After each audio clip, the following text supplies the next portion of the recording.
भगवान महावीर स्वामी की, आचार्य कुंद कुंद स्वामी की, आचार्य गुरुवर विद्यासागर मुनि महाराज की।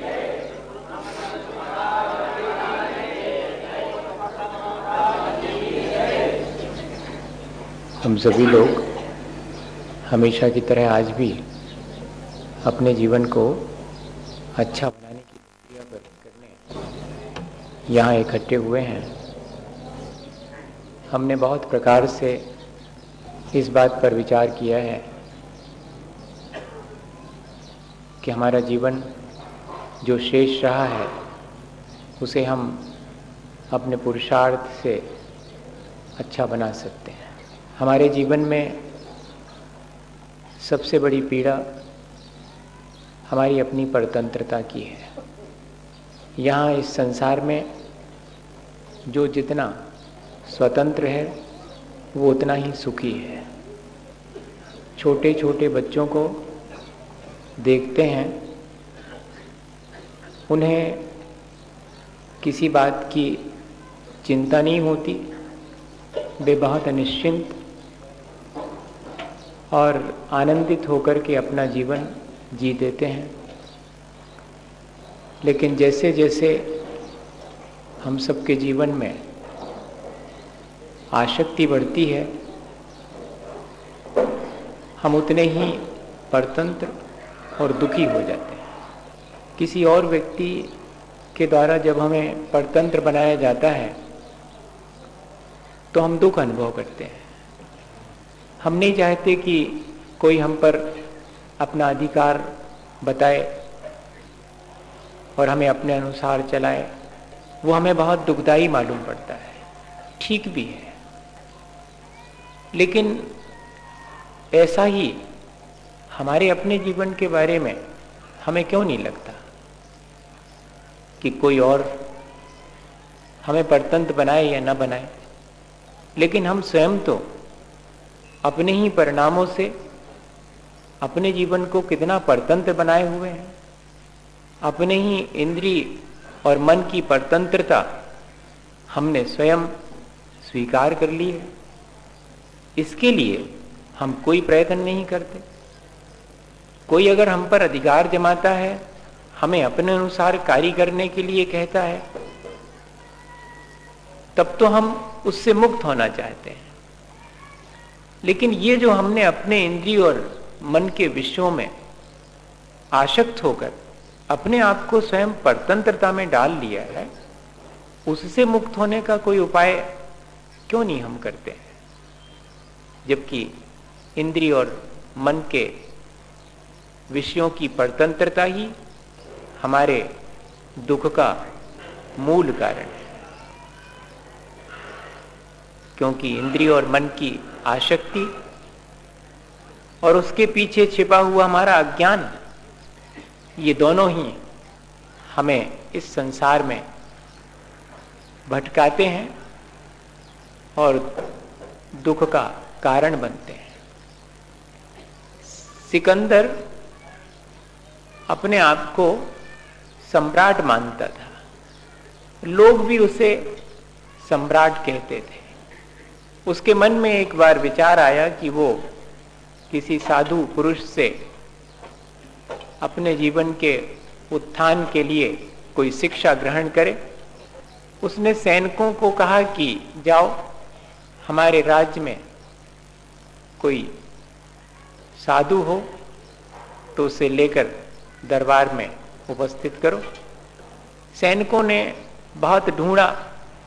जंगल में एक मुनि महाराज उन्हें दिखाई पड़े। उनसे कहा कि चलिए, हमारे सम्राट ने आपको बुलाया है। तो साधु जी ने कहा कि सम्राट तो मैं स्वयं हूं, मुझे कहीं और जाने की आवश्यकता नहीं है। सैनिकों ने कहा कि आपको सम्राट किसने बनाया? सम्राट तो सिकंदर है। तो उन्होंने कहा कि कह देना कि सम्राट तो मैं ही हूं। सैनिक वापस गए। सिकंदर से कहा कि वो जो साधु जी हैं उन्होंने तो दरबार में आने से इनकार तो कर ही दिया, और वो तो ये कह रहे हैं कि सम्राट तो मैं हूं। किसने कहा कि सिकंदर सम्राट है? सिकंदर को थोड़ा गुस्सा आया। हालांकि जो सम्राट होता है उसको गुस्सा नहीं आना चाहिए। आचार्य महाराज कहते हैं कि जो महाराज है वो नाराज नहीं, और जो नाराज है वो महाराज नहीं।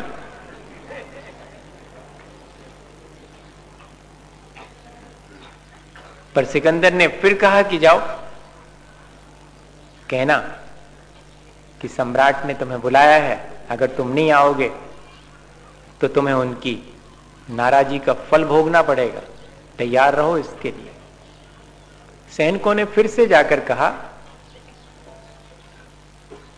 तो साधु ने मुस्कुराकर कहा कि सम्राट तो मैं ही हूं, तुम्हारा वो सिकंदर मेरे गुलामों का गुलाम है, कह देना उससे। अब तो और बहुत मुश्किल हो गई। जब ये बात सिकंदर को मालूम पड़ी तो पहले तो थोड़ा क्रोध आया, लेकिन फिर सोचा कि खुद चल के इस बात का समाधान करना चाहिए। बात कुछ अलग ही जान पड़ती है।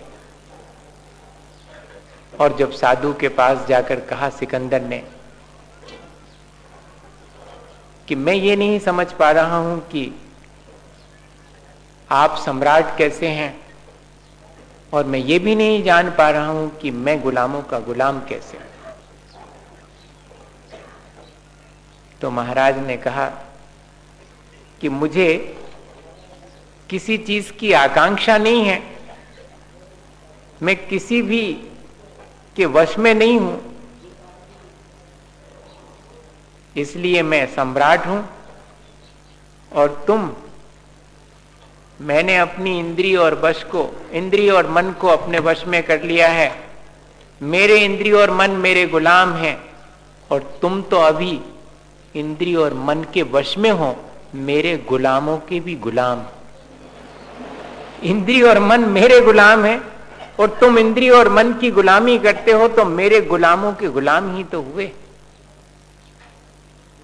सिकंदर को तो बोध प्राप्त हो गया, उसका जीवन परिवर्तित हो गया, सुनते हैं।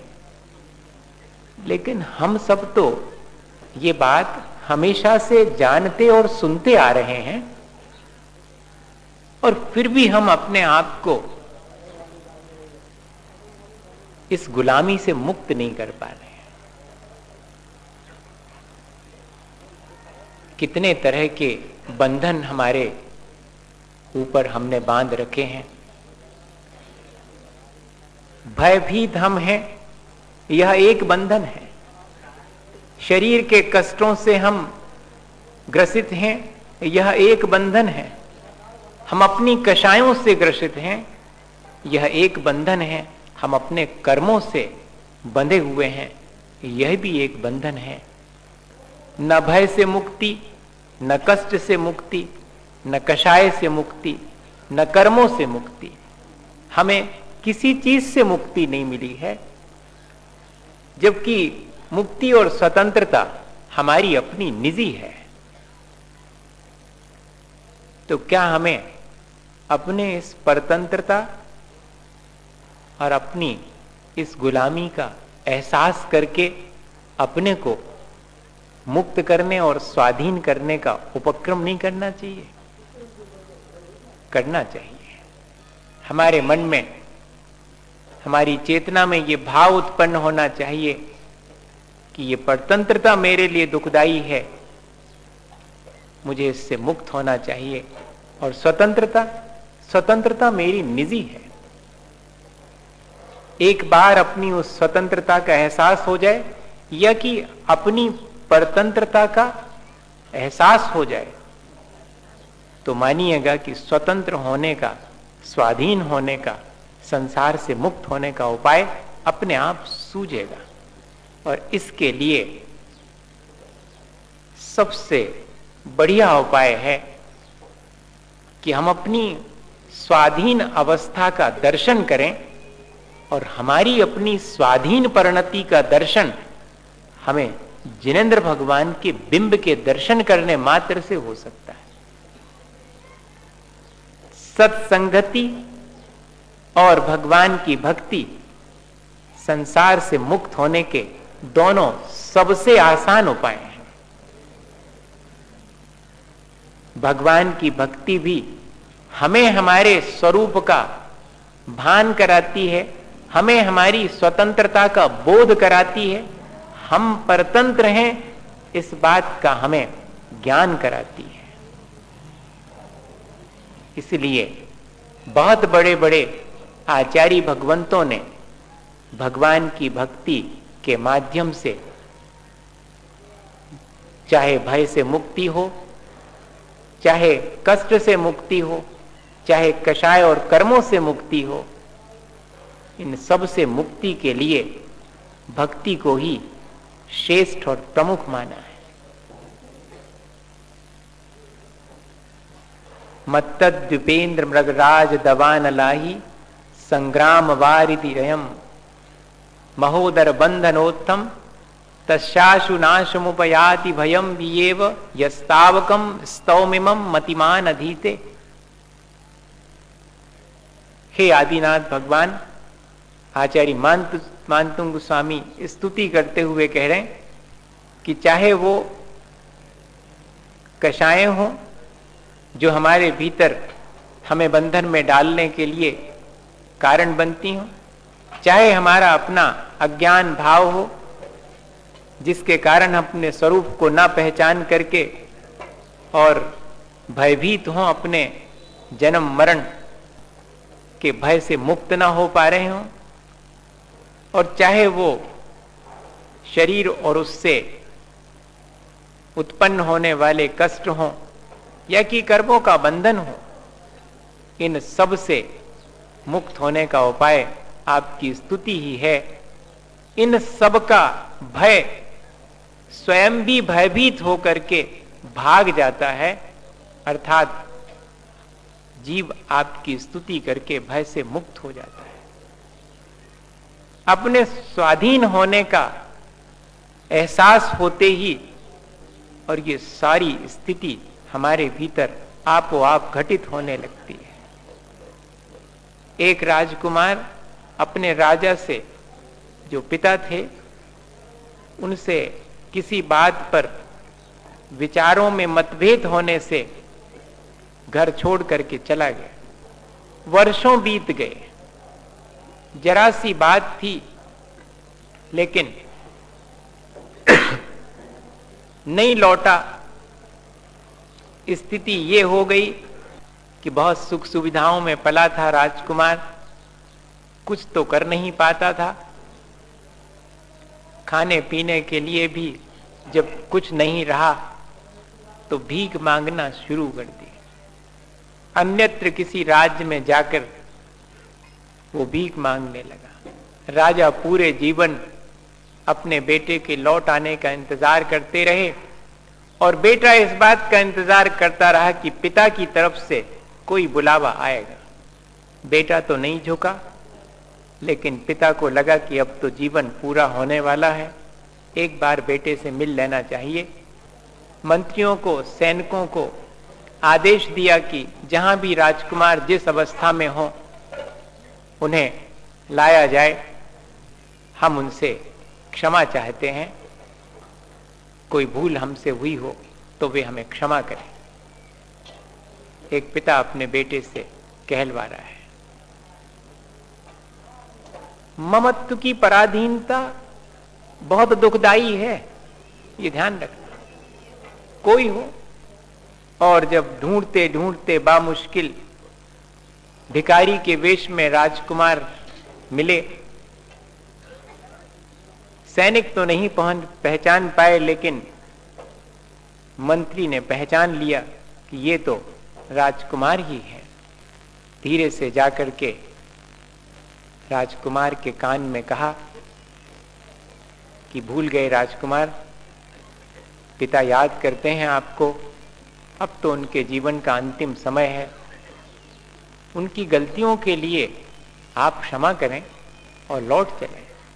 हम आपको लेने आए हैं, वो खड़ा है रथ, आप आए और मिले अपने पिता से।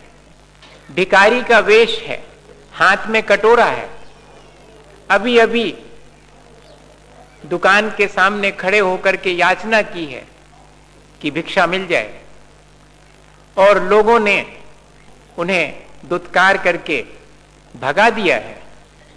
इस सारी स्थिति से वह राजकुमार अभी कुछ क्षण पहले ही गुजरा है, और अब सैनिक आजू बाजू आकर के हाथ जोड़े खड़े हैं, मंत्री स्वयं हाथ जोड़े खड़ा हुआ है, रथ खड़ा हुआ है शाही। आसपास धीरे धीरे समाचार पहुंचता है, ये जो भिखारी के वेश में हैं ये तो उस देश के राजा के पुत्र हैं, राजकुमार हैं, और राजा ने इनको बुलाया है। भीड़ जुड़ने लगती है। जिनकी दुकान के सामने अभी थोड़ी देर पहले दुत्कार दिया गया था, वे सब पैरों में डले हैं। मुख्य बात तो यह है कि वो जो राजकुमार अभी तक अपने को भिखारी मान रहा था, और वेश भी भिखारी का ही है, लेकिन ये एहसास होने पर कि मैं राजा का पुत्र हूं और अगले क्षण में राजा बन सकता हूं, अब कोई उस राजकुमार से कहे कि इनसे भीख मांगो, मांगेगा? अब कोई उस राजकुमार से पूछे कि भिखारी के वेश में होने पर भी तुम्हें क्या महसूस हो रहा है, तो वो यही कहेगा कि कौन कहता है कि मैं भिखारी हूं, मैं सम्राट हूं, अगले क्षण में सम्राट होने वाला हूं। ऐसा बोध क्या हमें जागृत नहीं हो सकता? जिनेंद्र भगवान के दर्शन और उनकी स्तुति से, उनकी भक्ति से, उनके प्रति श्रद्धा उत्पन्न होने से, यानी सम्यक दर्शन होने से ऐसा ही बोध उत्पन्न होता है, ऐसा ही एहसास हमारे जीवन में होता है कि स्वतंत्रता मेरी निजी है। ये विभिन्न पर्यायों में जो मैं अपनी आसक्ति और अज्ञान के कारण बंधन में पड़ गया हूं, वो मेरी वैभाविक स्थिति है, वो मेरी स्वाधीन अवस्था नहीं है। स्वाधीन अवस्था तो मेरी अपनी निजी है। मैं जिस क्षण चाहूं अपनी इस अज्ञानता और आसक्ति को तोड़ करके उस स्वाधीनता को प्राप्त कर। भक्ति इस बात का एहसास कराती है और हमें पराधीनता से मुक्त करने में कारण बनती है। अब हम आने वाले समयों में विभिन्न आचार्यों ने जो भक्ति करके और मुक्त होने का उपाय बताया है, उस पर ही विचार करेंगे। एक ही भावम गत इव मया या स्वयं कर्म बंधो घोरम दुखम भव भवगतो दुर्निवारः करोति तस्याप्यस्य त्वयि जिनरवे भक्तिरुन्मुक्त ये चेत जेतुम शक्यो भवति न तया को परस्ताप हेतु। वादिराज महाराज जो कि भक्ति में निष्णात हैं, वे कह रहे हैं भगवान जिनेंद्र की भक्ति करते हुए कि यह जो देह मेरे साथ एक मेक हुई दिखाई पड़ती है, और यह जो कर्मों का बंधन मेरे साथ एक मेक पने को प्राप्त हो गया है, जो जन्म जन्मांतरों में मेरे साथ जाकर के मुझे अत्यंत दुख देता है और जिसका निवारण करना सहज साध्य नहीं है, वह भी हे जिन भगवान रूपी सूर्य, हे जिन रवे, आपकी भक्ति के द्वारा वह कर्मों का बंधन भी नष्ट हो जाता है, तब संसार का और कौन सा संताप है जिससे कि मुक्त ना हुआ जा सके। इस आत्मविश्वास और भगवान के प्रति अत्यंत श्रद्धा से भक्ति की शुरुआत करते हैं वादिराज महाराज। वास्तव में उनके भीतर जो भगवान के प्रति श्रद्धा है, वो उन्हें ये कहने का साहस दे रही है कि आपकी भक्ति में करूंगा, आपकी स्तुति करूंगा तो मैं कर्मों के बंधन से मुक्त हो जाऊंगा। तब फिर ये छोटी छोटी चीजें, ये छोटे छोटे से संताप, ये दुख जिनसे कि मैं इस संसार में ग्रसित हूं, उनसे क्या मुक्त नहीं हो पाऊंगा? अवश्य मैं उनसे भी मुक्त हो जाऊंगा। वास्तव में दुख संसार नहीं देता, दुख का कारण मैं अपने भीतर ही झांक करके देखूं तो दिखाई पड़ेगा कि मेरे अपने स्वरूप से मेरी अनभिज्ञता वही वास्तव में दुख का कारण है। और स्वरूप से अनभिज्ञ होकर के मैं पर पदार्थों में अपनेपन का जो भाव रखता हूं, उस अज्ञानता के चलते जो पर पदार्थों में मैं आसक्त हो जाता हूं, वह भी मेरे दुख का कारण है। और जब आपके दर्शन करता हूं, आपके गुणगान करता हूं, तो मुझे अपने स्वरूप का बोध होता है, पर पदार्थों से मेरी आसक्ति घटने लगती है और मैं कर्मों के बंधन से सहज रूप से ही मुक्त होने लगता हूं। सचमुच जब आपकी स्तुति भक्ति मुझे कर्मों के बंधन से मुक्त कर देगी तो संसार के दुख से तो मुक्ति बहुत आसान हो जाएगी। सब जीव यहाँ पर संसार के दुखों से ही मुक्त होना चाहते हैं। उसका सहज सा उपाय है भगवान जिनेंद्र के प्रति हमारी भक्ति हो, और जिससे हमें स्वरूप का बोध हो और पर पदार्थों के प्रति हमारी आसक्ति घटे, ममत्व भाव घटे, तो सहज रूप से हम मुक्त होकर के दुख से बच सकते हैं। विशाखा मां थी जिसके एक ही बेटा था और अचानक ही रोग से ग्रसित होने पर उसका देहावसान हो गया। 12 वर्ष के अपने उस इकलौते पुत्र के मरण से विशाखा अत्यंत दुखी हो गई। सबने उसे धैर्य बंधाया, लेकिन उसका मन इस घटना से अत्यंत विचलित हो गया। एक साधु के चरणों में जाकर के निवेदन किया कि भगवान मुझे धैर्य बंधाएं, मैं बहुत दुख में हूं।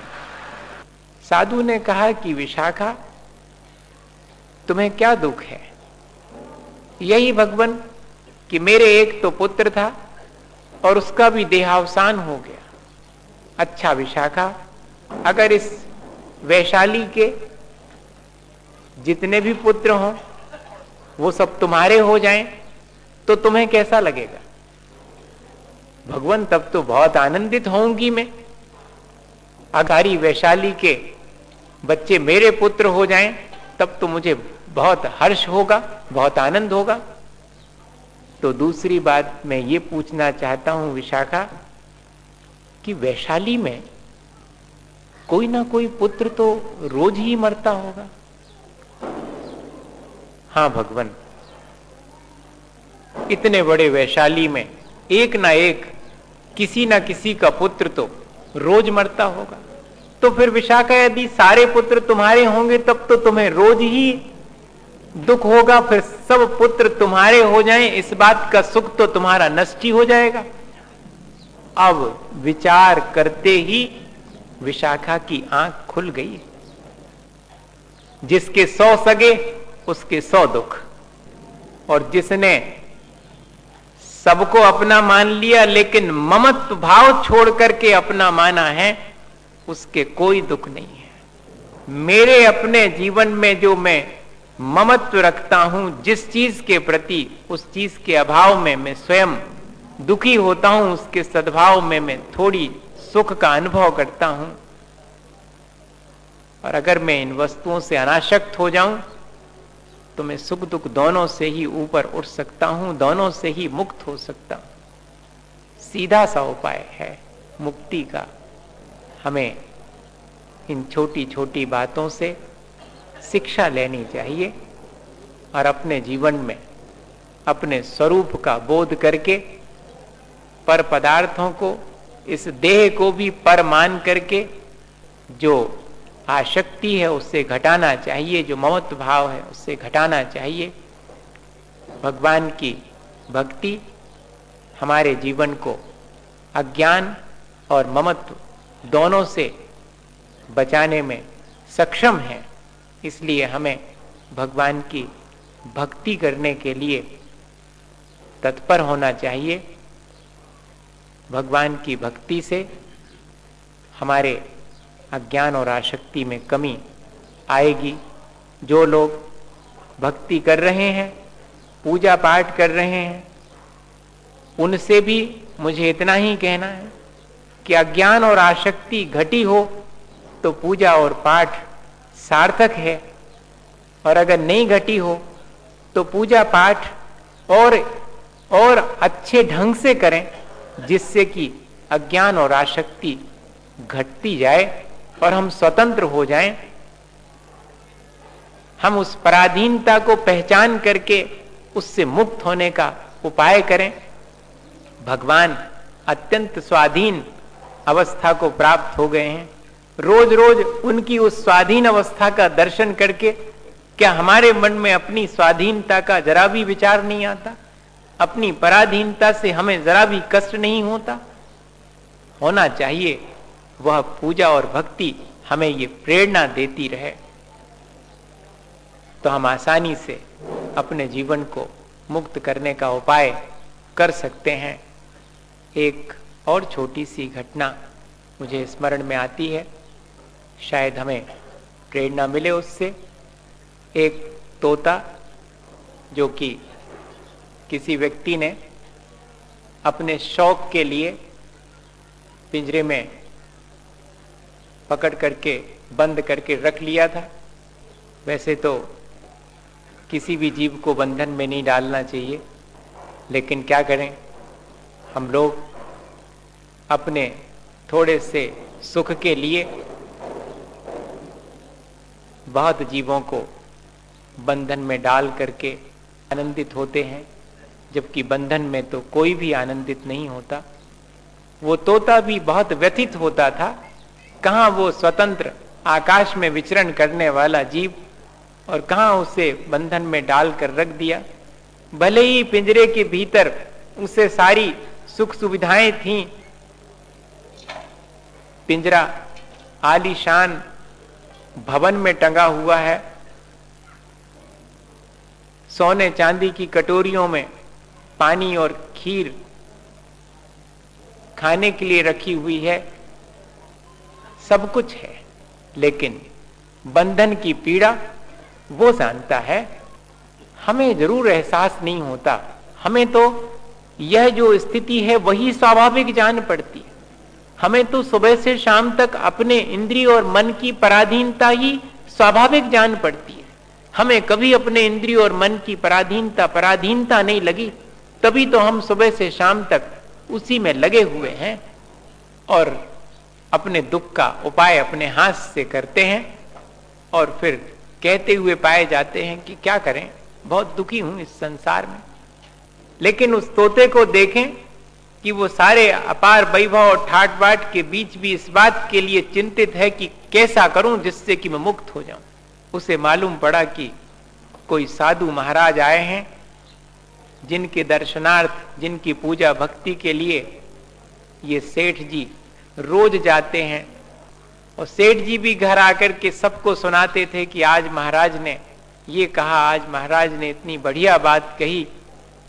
तो एक दिन तोते ने भी अब सेठ जी से कहा कि सेठ जी, महाराज से मुक्त होने का उपाय पूछ कर तो आइएगा कि इस संसार से मुक्ति का क्या उपाय है भगवान। तो सेठ जी हंसने लगे कि ये तोता छोटा सा, ये भी संसार से मुक्ति चाहता है। अरे मैं मनुष्य हूं, बड़े बड़े लोग चाहें तो ठीक है, ये क्षुद्र सा प्राणी, फिर भी चलो इसने कहा है तो पूछ लेंगे महाराज से। हालांकि ये घटना बहुत प्रसिद्ध है।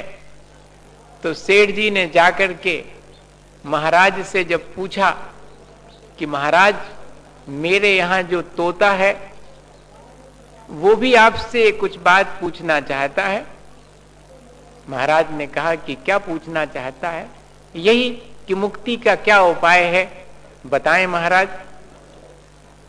तो जैसे ही प्रश्न सुना महाराज ने, और वे जिस स्थान पर बैठे थे वहीं पर लेट गए और ऐसा लगा जैसे कि वे अब विश्राम कर रहे हैं, सो गए हैं।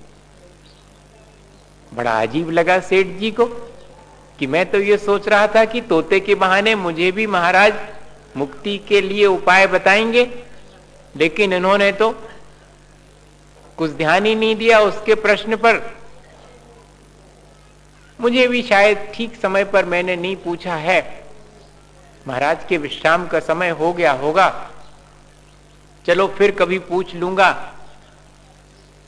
और लौट गए। घर पहुंचकर के तोते ने पूछा कि सेठ जी मेरे प्रश्न का उत्तर दिया क्या महाराज ने? अरे बोले भाई तुम्हारे प्रश्न का उत्तर तो कुछ उन्होंने दिया नहीं, कुछ बोले ही नहीं। मैंने जैसे ही तुम्हारा प्रश्न रखा उनके सामने, वे तो अच्छे भले बैठे थे, फिर बाद में लेट गए और विश्राम ही करने लगे। अब कभी मैं जाऊंगा तो फिर तुम्हारे प्रश्न का उत्तर पूछ करके आऊंगा। तोता मन ही मन मुस्कुराया कि सेठ जी मेरा उत्तर तो मिल गया। और अगले दिन सुबह सारे घर में हल्ला मच गया कि तोता तो न खाता है, न पीता है, न आंख खोलता है, वो तो निडाल होकर के, शिथिल होकर के पिंजरे में पड़ा है। क्या पता प्राण है या नहीं है, या आयु पूरी हो गई, लगता तो ऐसा ही है। अब क्या करें, क्या करें? पिंजरा खोलो, पिंजरा खोलो, निकालो उसको, उपचार करेंगे उसका, कहीं ऐसा ना हो कि मर ही गया हो।